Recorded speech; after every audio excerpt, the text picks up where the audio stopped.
I think sometimes I would get too caught up in being perfect and then not right. You just have to get it out there and show people and also just keep doing it. I think it's really easy as a writer to feel like there's so many people writing, who cares what I have to say? And so being able to receive that little boost of like, we care, we hear you, we enjoyed your stories was really amazing. Welcome to Hall Pass. You're listening to the official podcast of the Scholastic Art and Writing Awards, presented by the Alliance for Young Artists and Writers. This show will encompass a series of interviews about how art, writing, and creativity have shaped the lives and careers of Scholastic Art and Writing Awards alumni. So, sit back, relax, and let's get inspired. Welcome back to the show. You are listening to the fourth and final episode of our first season of the Hall Pass podcast. But guess what? Don't worry, because you can just give us a like, give us a review, share this episode with your creative friends. I don't know, maybe post it on your Instagram story if you're feeling inspired, because we might just have a season 2 coming your way. Today's episode has a little bit for everyone.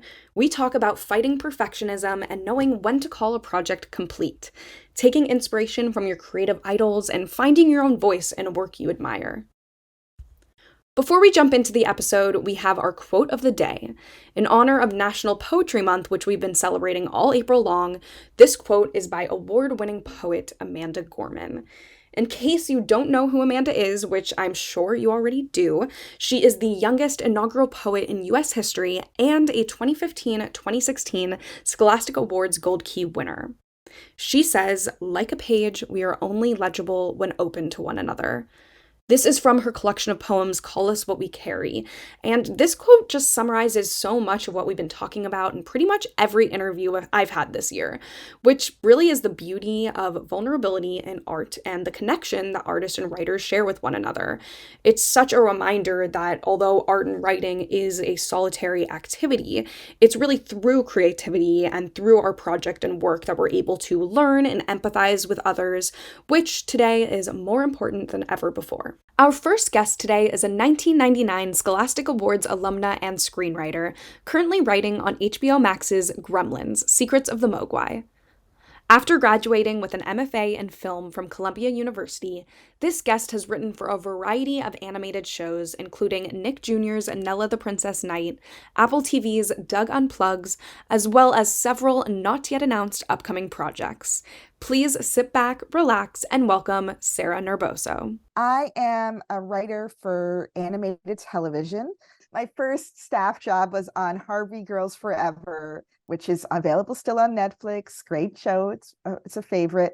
And from there, I went on to work on Gremlins, Secrets of the Mogwai. And because animation has a long lead time, I've worked on lots of shows since then, some of which are out and some of which are still in production. Right now, at this exact moment, I am a staff writer on Young Jedi Adventures. But my episodes won't come out for a few years. With the nature of your work, would you say that you're kind of juggling projects or working on one thing at a time? Definitely, I'm juggling projects. I mean, you have right now, I have one main show I'm working on, but I'm working on my own pilot and I have stuff in development that is like top secret I can't talk about. So part of being a writer, a television writer, is just having lots of things in the air and things that are Totally. keep going on. Yeah. I am sure that we have listeners out there who are wanting to be screenwriters and wanting to work in the entertainment industry.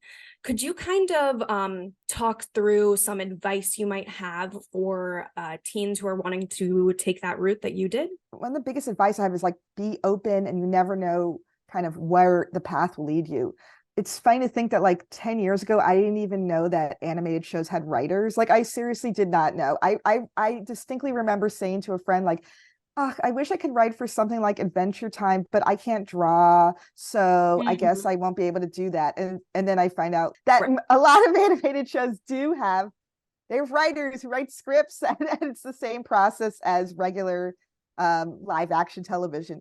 And I just didn't even know that was a career available. And now that's my career. It's very strange. So sometimes that's the biggest thing. I think there are going to be creative jobs jobs that involve writing and art that it might not be on your radar at all. And they might be awesome jobs that you are like meant to do. I couldn't agree more. I mean, I was told as a kid, like, your future job might not even exist yet. And now I work in social media, and it was true. It was my job didn't exist. So. I know. It's really wild to think about. And it's like, feels like such like, yeah. But it's like, no, you really have no idea where things are going to lead, and kind of to let things happen and follow where the opportunities open up also, not to be too like stuck in like there's only one way to succeed, there's only one way to like make a movie or make a book or something. Absolutely. So take us back to you winning the award. Tell us, what do you remember from finding out about the award? What do you remember about your emotions? And how did that kind of influence your writing career moving forward? I was actually just talking with a friend who got an award at the same time about this. And I remember so distinctly, it was a big deal because it was the first time I felt like somebody who I didn't know at all, people who I didn't know, who aren't like, oh, we think Sarah is nice in class, or she's my daughter, we're saying like, your writing is good. Like, we have objectively decided you are good at this thing. And it was like really the first time I was like, oh, like I am a good writer, which is, I know, kind of wild to say, because like obviously I was doing a lot of writing and entering contests, but especially artistic kids, we're our own worst critics, and we hold ourselves to really high standards. And it was so gratifying and powerful for Scholastic people who've never met me, who don't know who Sarah Nerboso is, to say this is a good story. We like it enough to ask you to come to DC to get an award. It's a big deal. So I'm curious, how did you find science fiction? How did you get interested in writing from such a young age? I guess my parents read to me a lot, and no, and I shouldn't say I guess, they definitely did. And both my parents are librarians, so that probably was a factor. Yeah. And there even is like stuff of me early on drawing stories, like before I could write, I would draw pictures of like, here's the princesses and here's the dragon and here's them fighting the dragon, little like almost comic books. So it was just always a big part of my life, and making up imagination stories and loving escapism. It's funny when I look back at the story that won the American Voices Award, I could see so clearly that I was really into reading like Dune and Ursula K. Le Guin and all those influences on me then, which is great. It's fun to pull from your influences and see what's inspiring you. Absolutely. I think that's a way that a lot of kids and teens kind of find their voice, is through playing around with what they love reading. Like, I loved reading John Green. All of a sudden my writing was exactly like John Green. So I relate immensely. If you could go back in time and have a conversation with your teen self embarking on this unknown creative career, what words of wisdom would you have for your teen self? I would say, don't be so critical of yourself. You are good at this. And the more you do it, the better you'll get. I think sometimes I would get too caught up in being perfect and then not write and not do something or not show people my writing because I was like, it's not ready. Yes. And that's something that you just have to get it out there and show people, and also just keep doing it. I mean, obviously I did keep doing it, but I think I held back a lot of ways from really embracing it because I was so nervous about what people would think or if this was no good. So yeah, you got it, kid. So how do you get past that anxiety of showing your work to people? Do you have any kind of writing ritual or anything like that that kind of helps you jump into your writing process? I mean, one of the biggest things is I wait a while before I put something on a computer. I mean, it's hard. It's funny. I work differently for my own personal projects than like, you got to write this episode of Young Jedi Adventures. Maybe I got, there's a time limit. So I got to jump into that. That's something you learn when you have to do it professionally, just to sometimes forget about rituals and just do it. But for my own personal stuff, I try to keep it in a notebook as long as I can, because when you're drawing or writing in a notebook, you can you could draw arrows to be like, move this here and move that there, and you could be a lot more flexible than when you're looking at a screen and you have to put it rigidly in, Word or Final Draft. So I think keeping things loose and keeping things in a notebook. I also always make playlists to help myself think about things and help get tone. Yes. And even just the process of being like, who is this character? Would they hate this song? Would they like this song? Really helps me. I love that. That's a really great piece of advice, to make playlists, maybe even like Pinterest boards or anything, so you get the vision of your characters. I love that so much. Can you talk to me about some of your creative inspirations? Who inspired you to kind of pursue this path? I grew up loving Buffy the Vampire Slayer, and I remember like realizing that the names of producers were the writers, and that was really exciting and interesting to me. I'm going to write for television. I was like, I'm going to write the next Buffy the Vampire Slayer. That's what I'm going to do. And who knows, maybe I still will. But I guess like just loving and being obsessed with a lot of television, also Gossip Girls, stuff I was like just obsessed with, and I was like, I want to do that. And in terms of writers that I love, there's this short story writer, Kelly Link, and truthfully also, if I'm ever stuck in something, I'll read some stories of Kelly Link's and it will like be like, yes, that's what I want to go for. That's the feeling I want, or that's the kind of abandonment to imagination I want. So also just drawing from favorite authors that can remind you of how great things can be, kind of thing. Absolutely. Yeah. Great inspiration for when you're kind of stuck or need some motivation, anything like that. I want to take it back to what you said like a few minutes ago about how it's different writing for yourself versus writing for another show. How is it different?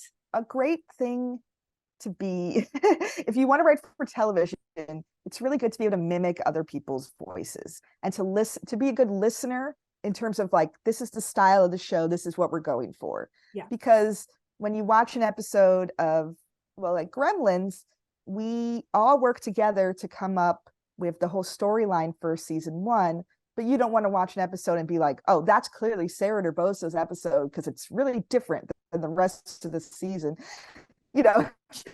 It should all feel like a complete piece. I mean, maybe there's like little jokes of mine that somebody else wouldn't write, but it shouldn't stand out. So it's a skill that like to kind of, television writing is a collaborative process, and you should not be trying to be an auteur in it, in a sense. You can't like poetry or short stories, you want it to really reflect you.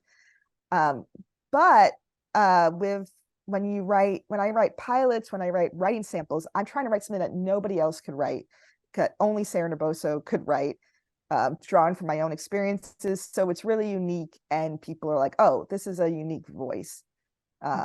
So it's funny switching between those gears of like, okay, I gotta like match everybody in the room here and be part of this collective for the show, and then be back to being like my own weird self. That's the best of both worlds. Also, I'm sure that learning how to imitate a character's specific voice, that probably is very helpful when it comes to your own writing. When you're switching off voices between characters, I could imagine that that's a helpful skill.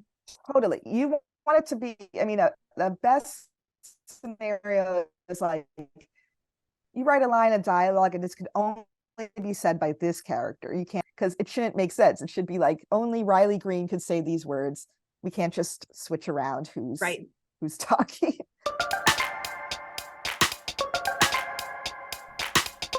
Welcome to Hot Seat. This is the segment where we ask our guests a speed round of questions about life, creativity, and everything in between.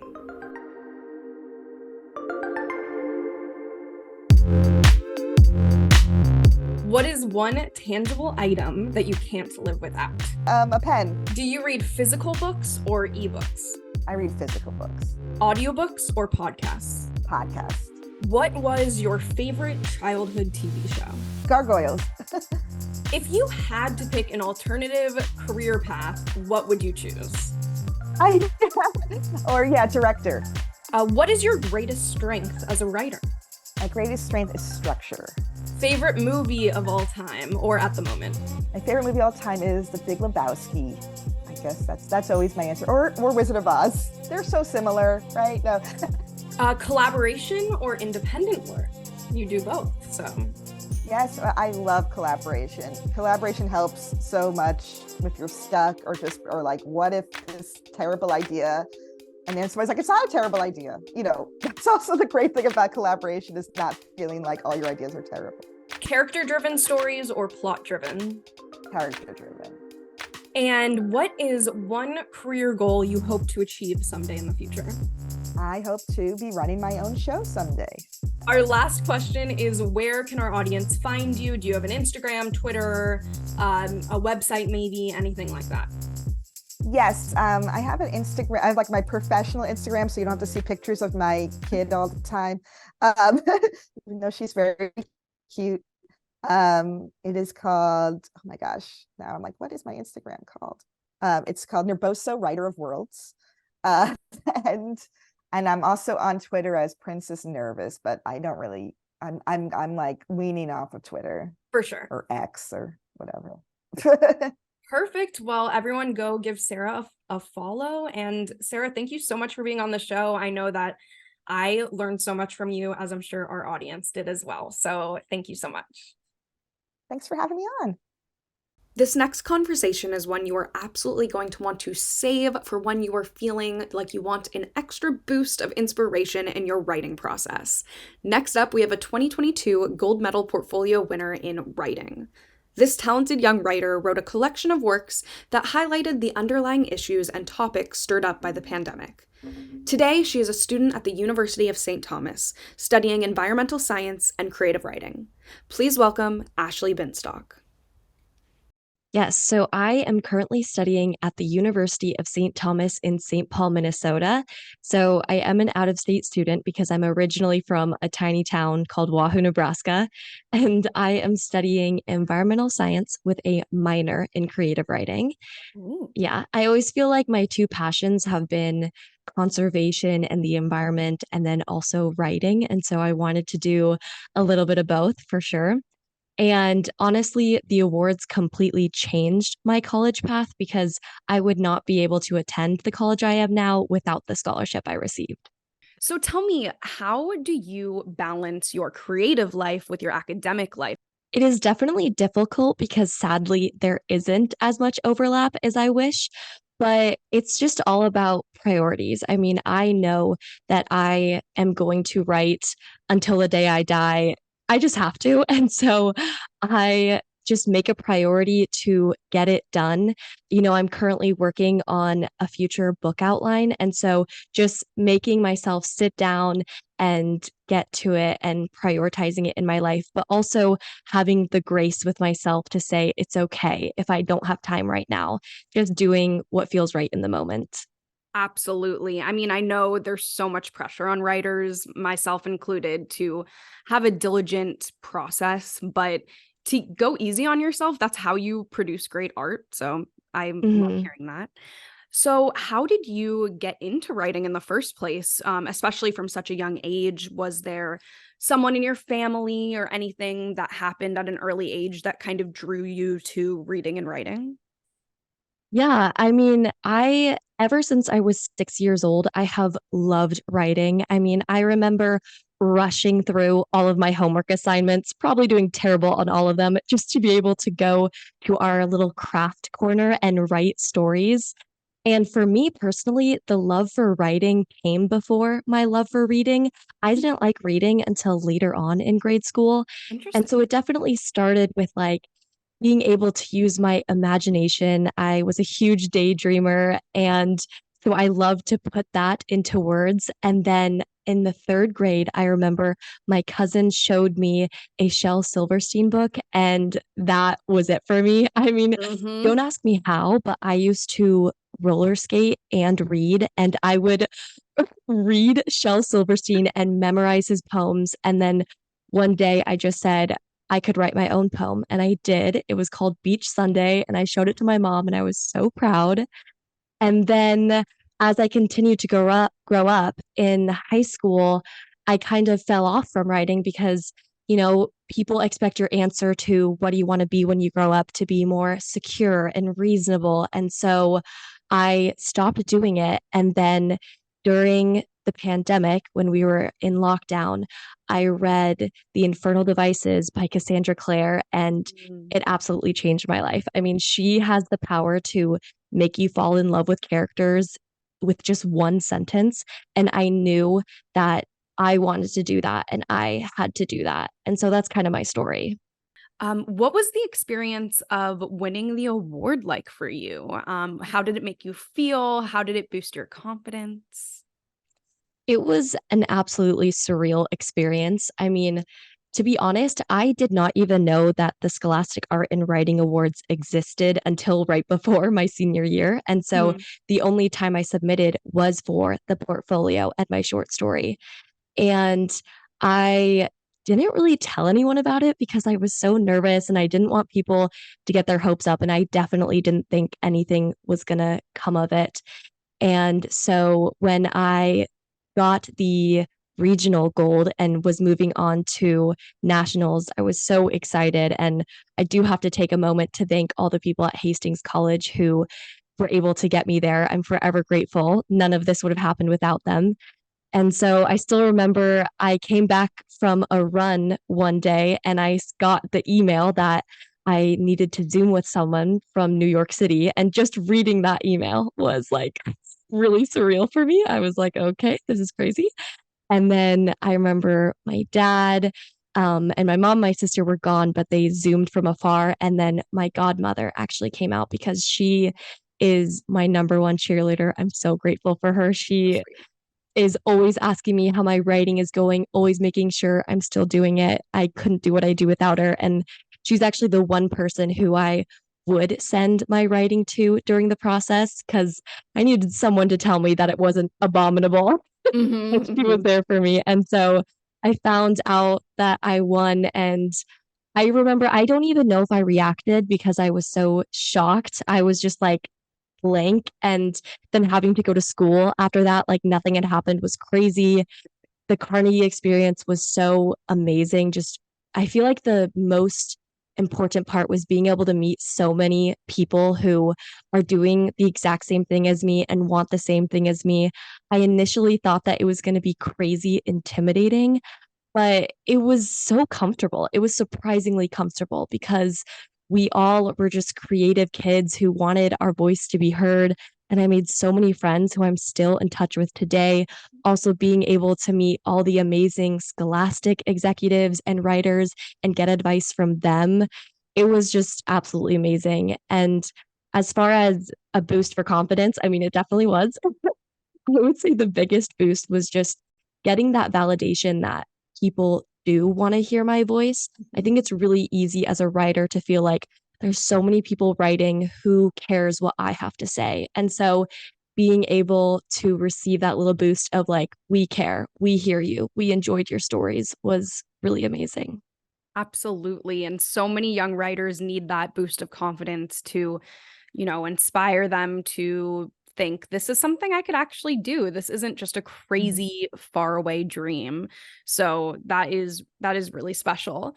Do you have any favorite authors or literary inspirations who have helped you hone your voice? Oh my, so many. Let me think. I mean, first off, Cassandra Clare and Shel Silverstein, like Right, I right. said, like they started me. And then I love Tim O'Brien. His work in The Lake of the Woods is just an incredible, dark book. It is so amazing. My mom always inspired me from a young age to love Jane Austen. And so I grew up on Pride and Prejudice. That I absolutely love that book. And so, yeah, I don't know. I feel like there's so many authors who my personal taste, I love fantasy and I Mhm. love dark, abstract works that make you think. And so, yeah, that's just a few. Perfect. Yeah, no, that's a great diverse bunch of writers too, which is really helpful with writing, I think, is to read outside of the genre that you like to typically write in and gain, nuggets of wisdom from classics like Jane Austen to the megastars of today. Do you have like any sort of writer routine or writer's process, something like that? Like what is a day in the life of your writing routine? Man, the creative process, it sometimes feels so random and out of control. But I would say, I mean, usually everything just starts from daydreaming. I mean, when I was writing my short story, Freedom Tastes Like Blood, over the summer before my senior year, I worked at a grocery store, and for hours each day, I had to go outside and water the plants. And I mean, you're just standing there with a hose. Yep. So I was just daydreaming and thinking, what if there was a character who thought that killing someone meant freedom? And so that's how I thought up that story. And so a lot of times it starts with the daydreaming and then it goes to my notes app on my phone. I proudly use the notes app to document characters, plots, usually even just sentences. And then if I like a sentence enough, I will create an entire story from it. And so it usually just looks like that. And then also, I personally am not the kind of writer who can just like brain dump and then go back and edit. I am editing throughout the entire process because it helps me see the next step. And so, yeah, I would say that's like roughly what it looks like. Awesome. Yeah, one of my favorite parts about being a writer is that I'm never bored. It doesn't matter where I am, a long car ride. Daydreaming is where the ideas start. So I absolutely resonate with that. Do you have any particular themes that you like to explore, like any subject matters that tend to come up in your writing? I am a sucker for dark literature. I kind of like to read poetry or books that almost feel like they're eating me, like they're so visceral and intense. I just love that kind of imagery and also exploring kind of the darker sides of life. I would say that I also enjoy the abstract thought, like things that don't necessarily make sense when you first read them, but then you can really dive into. My portfolio specifically looked into kind of the problems that had been emphasized through the aftermath of the pandemic. And so that was really fun to look at all the different parts of that. But yeah, and then I also just love fantasy because I mean, you can do whatever you want with fantasy. No I have to rules. give fantasy writers so much credit because not only do they have to have the plot and the characters, but they have to create this entire world, Yep, which magic is so system, insane. like all of that. Yeah. It just goes on and on. And so definitely those are my loves. So, what is the most challenging part of the writing process for you? Is it characters? Is it plot? Like, what is something that is a challenge that you have had to overcome? A huge thing for me is I put a lot of emphasis on the characters because I think that characters just carry the story. I mean, if I love a character, I would read their grocery list. Like I don't need this huge plot. And so I feel like I always put a lot of pressure on myself to make sure the characters are perfect. And that's hard because a character is never going to be perfect. It's never going to speak to everyone. And so I always have a hard time exactly pinpointing how I want my characters to be, I would say. And then also just kind of the middle part, like the beginning is easy and the end, wrapping it up, but then bringing your characters from point A to point B, what does that look like? Figuring all that out. Those are more the things I struggle with. And then I am also just the type of writer who, when I am writing, I completely lose track of like, is this even good right now? I get so caught up in it. It's hard to even tell what's good, what's bad. And I'm very impatient. And so I just want to edit right away. But your perspective really does truly change when you let a work sit and then come back later. And so pushing myself to leave that time so that I can come back and really see what I want to change. Absolutely. My favorite feeling in the world is when you've left a piece alone for a few months, you come back to it and you're like, oh, this isn't as terrible as I thought it was. I would actually do this in my own time. That is the best feeling.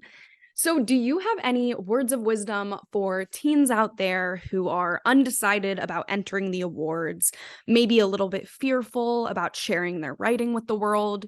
What would you say to those teens? First and foremost, just do it. Just enter.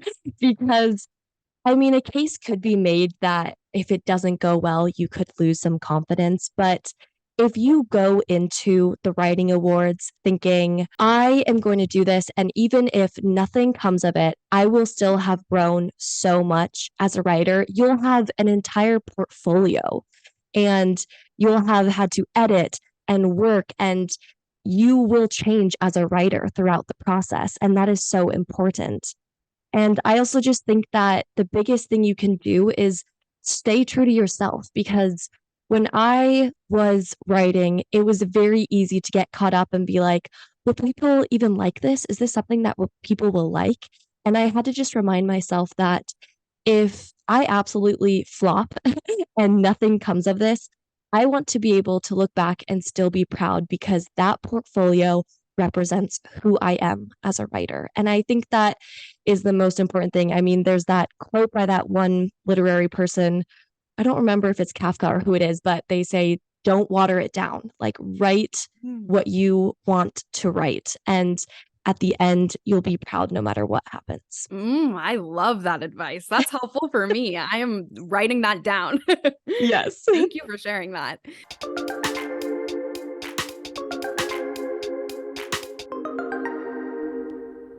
Welcome to Hot Seat.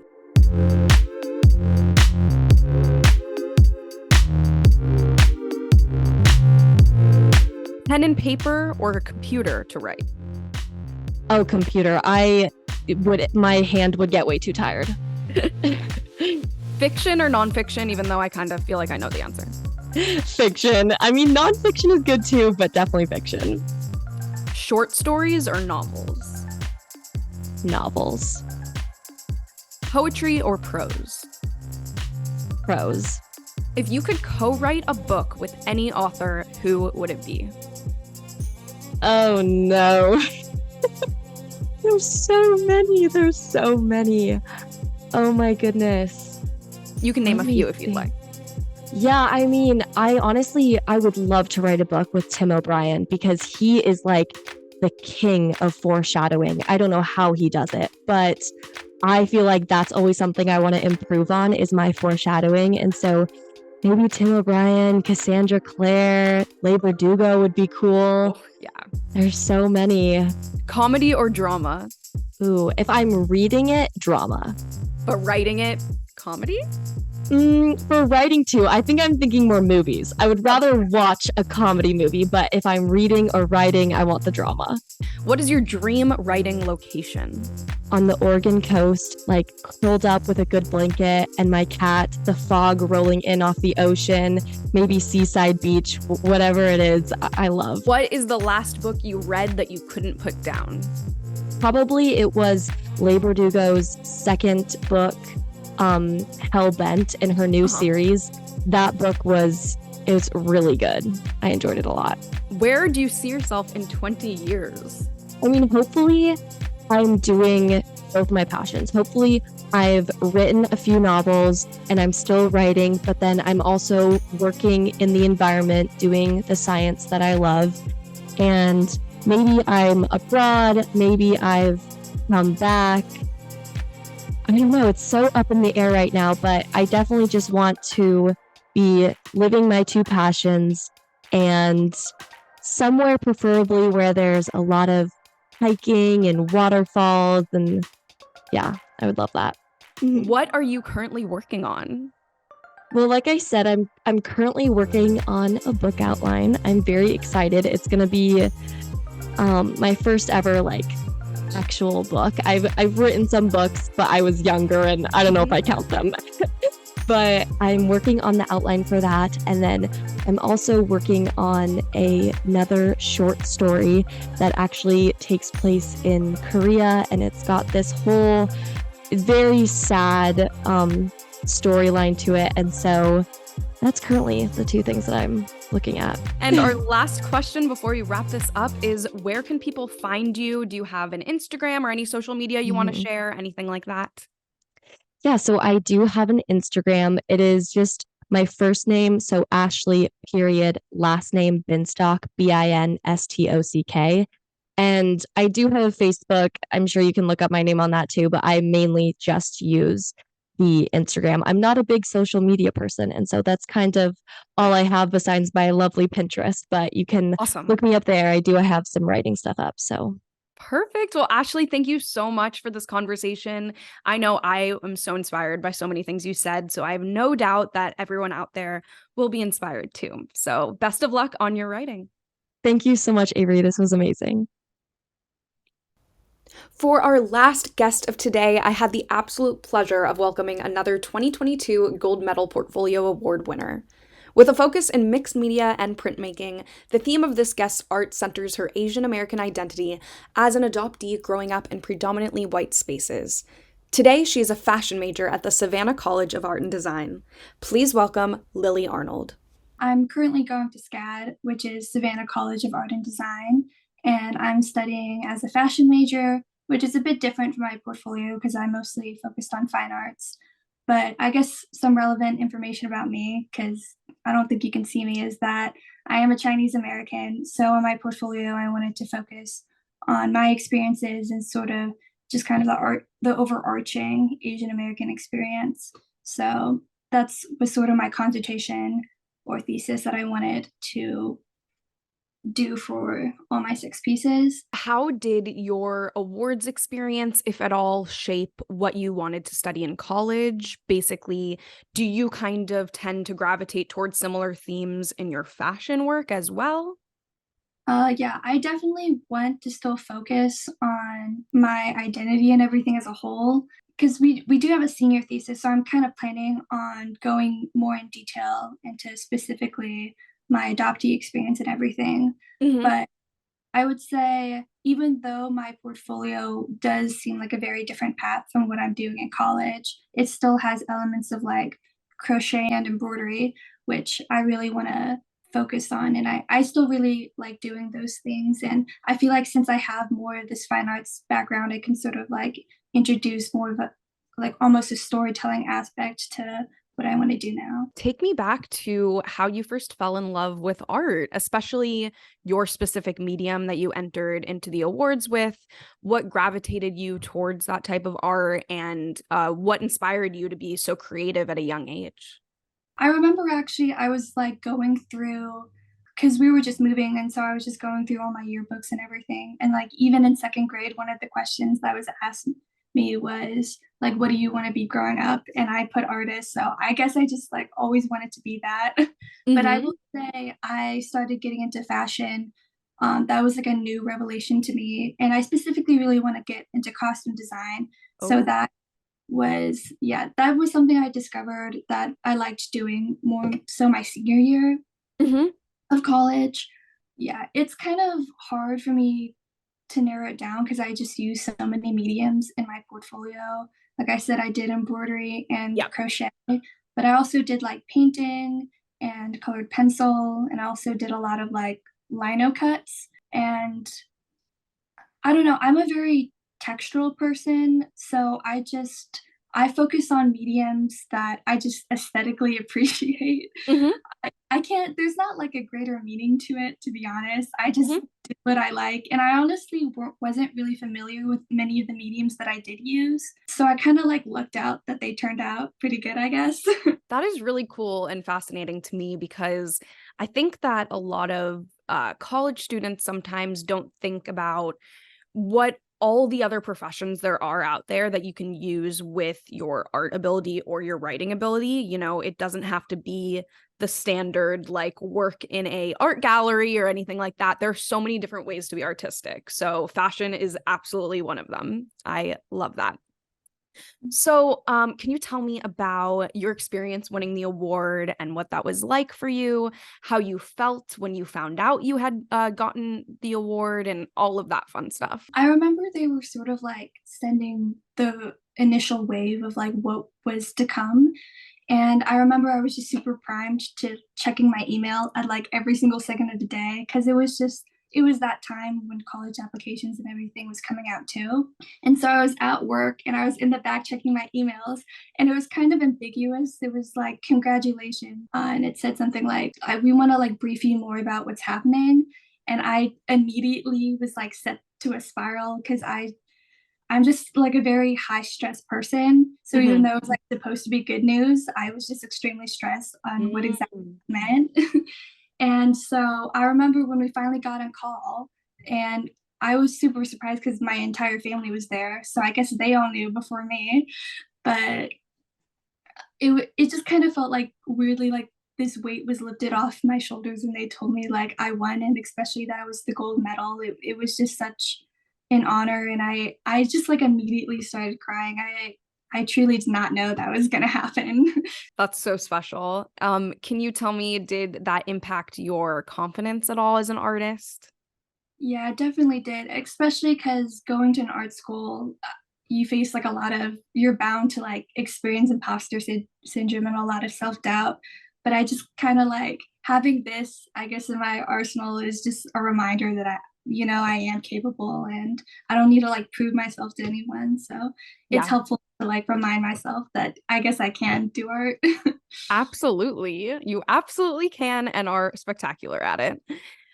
So who are some of your creative inspirations? Are there any artists? I know you work on several different mediums, but maybe any fashion designers or anyone like that who you take inspiration from? Yeah, I remember, well, specifically when I was doing the portfolio, I was just very bad at having specific artist inspirations and like getting to know names. So, to be honest, while making the portfolio, I just kind of like scrolled through my likes on Pinterest and I would like take specific aspects of artwork that I liked. I liked the color or the composition, and I would sort of collage all these elements together. But I would say after, because I was asked this question a bunch, that I like finally learned the names of some of the artists. So one of them was like James Jean. He does, I believe he's like Taiwanese American. So he also includes aspects of his culture in his artwork. And I know he's specifically inspired by scroll paintings. And it's very like, if you look at his artwork, it kind of looks psychedelic. And so I just loved the composition and the colors and everything. And so that really inspired me. The funny thing is, he actually did the Everything Everywhere All at Once poster. And I didn't even realize that. And it's like hanging up in my dorm room. And I like put the two together that like I've been liking this artist for so long and I didn't even realize. So that was really cool. A bunch of artists, I guess like Andy Warhol is a super famous one, and it's pretty obvious when you look at it too, because I have lino cuts and he does, screen printing. Yeah. So I can absolutely see the inspiration there. That's awesome. So what would you say to a teen out there who is debating entering the awards, particularly teens who maybe are hesitant, taking that leap of faith in that way? What would you say? What's your advice? I would say you should absolutely go for it. I honestly regret not submitting more things in during high school because I always sort of had this mindset that I can't like show my art until I'm at like my peak performance. So I sort of waited until senior year to submit all of my stuff. But I imagine I like lost out on a bunch of opportunities. And like even if I didn't win, it would be like regardless a learning experience. So Mm-hmm. I wish I submitted more things and like put myself more out there. And even though it's super scary, I just have to remind myself like the worst thing that could happen is like what is it, you just get rejected, which hurts, but Yes, absolutely. The answer is always no if you don't ask the question, is my favorite saying. That if you don't put yourself out there, you're never going to know what's going to happen. And just taking that leap is a hard thing to do, but so necessary to grow as an artist. So absolutely agree. Last question before we move on to our next little fun segment. Gearing towards the future, where do you see your career going? Where do you see yourself in 15, 20 years if you could design like your perfect life? To be honest, I can't even look past college, so that's very hard. Fair. So fair. So how about maybe post-grad? We can narrow it down a little. I would probably be working under someone. Like a designer, maybe? Yeah, I'll probably start off as working for a designer, and then I would eventually want to go into costume work is my idea. I specifically do want to get into like the more movie industry instead of like theater, but Awesome. I'd honestly be happy with anything I get. So Perfect. Okay, that is a great answer.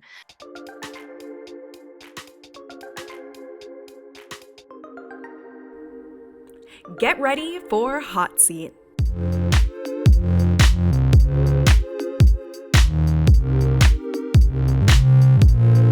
City or suburbs? I've lived in both my life because I've moved in so many places, but I definitely would say city. Sweet or savory? Savory. What season do you think you are most creative in? I don't know about creativity, but I just kind of like the winter and fall the most. I always tell my friends that I love it when it's a gloomy day outside. Like I hate the sun, so I'm probably just happier if I'm just not too hot. Comedy or drama? It just depends on my mood, but I'm usually like, I always want to go for a drama, but I'm never in the mood, so I always go for something stupid. And like, what is one tangible item that you can't live without? I don't know, like my debit card. Practical, real, I love it. If you could travel back in time, what era would you visit? I like the aesthetic of the 1920s, so I feel like it'd be fun to just see what people would be up to, but definitely from a more like perspective situation, I wouldn't really want to be there. Yeah, totally. And what are you watching right now, if anything? I've been watching a lot of anime, so cool. But I just finished Attack on Titan, so that was an amazing show, so yeah. Awesome. And our last question is, what are you currently working on? I've been knitting a lot of stuff, and I just like knitted this skirt, so I'm planning on maybe doing like a small little collection. I can like get some photographs and put it in my portfolio. Awesome. And I actually lied. I have one more question. Where, if anywhere, can our audience find you? Do you have an Instagram or a website, anything like that? I have an Instagram. I need to get better at posting on it. I believe it's snow.flower.art. You can tell I don't really use Instagram. Okay. But I am planning on, it is snow.flower.art, but I am planning on linking my website in the bio. But if I don't do that, I believe my website is up. So it's just like lilyarnold.com, but I'm really surprised that wasn't taken, but yeah. Yeah, that's awesome. Well, Lily, thank you so much for taking the time to chat today, and so excited to see where your career takes you, and thrilled that the awards have helped you in your creative journey in some way. So thank you so much. Yeah, thank you. It's really nice to get this opportunity. I can't believe it, but that wraps up the first official season of the Scholastic Art and Writing Awards podcast.